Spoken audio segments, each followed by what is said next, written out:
सिडकोमधील कथित 4500 कोटींच्या जमीन घोटाळ्याची चौकशी होणार आहे आणि या प्रकरणामध्ये राज्य सरकारनं कोकण विभागीय आयुक्तांच्या अध्यक्षतेखाली एक समिती स्थापन केलेली आहे। राष्ट्रवादी शरदचंद्र पवार पक्षाचे आमदार रोहित पवार यांनी सिडकोचे तत्कालीन अध्यक्ष संजय शिरसाट यांच्यावर घोटाळा केल्याचा आरोप केलेला होता। राज्य सरकारनं कंत्राटदार यशवंत बिवलकर यांच्या सर्व जमिनींची चौकशी करण्यासाठी ही समिती स्थापन केली आहे।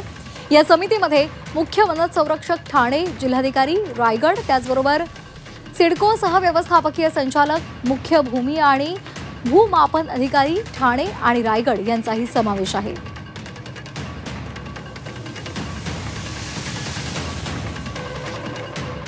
तर या संदर्भात आता अधिक माहितीसाठी आपल्यासोबत जोडले गेलेले आहेत आमचे प्रतिनिधी विशाल करोळे।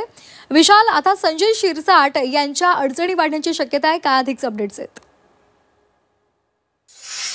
रोहित पवार यांनी याबाबत आरोप केले होते। त्यांनी एक पत्रकार परिषद घेतली होती आणि त्यात असंख्य पुरावे त्यांनी सादर केले होते आणि संजय शिरसाट यांच्यावर कोट्यावधी रुपयांचा घोळ केल्याचा हा सगळा आरोप रोहित पवार यांनी केला होता।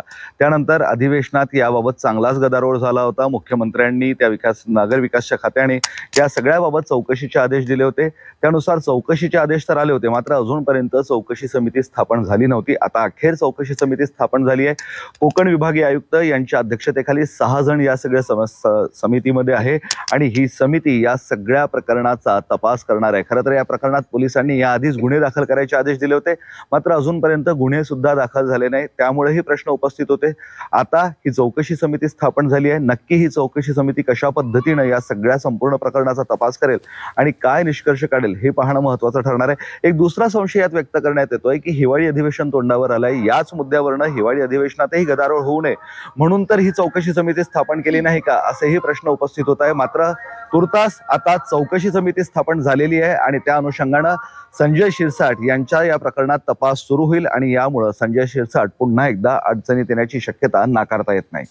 अगदी त्यामुळे या चौकशी समितीच्या या चौकशी दरम्यान काय नेमकं समोर येतं हे पाहणं सुद्धा महत्त्वाचं असेल। तुर्तास धन्यवाद दिलेल्या सविस्तर माहितीसाठी।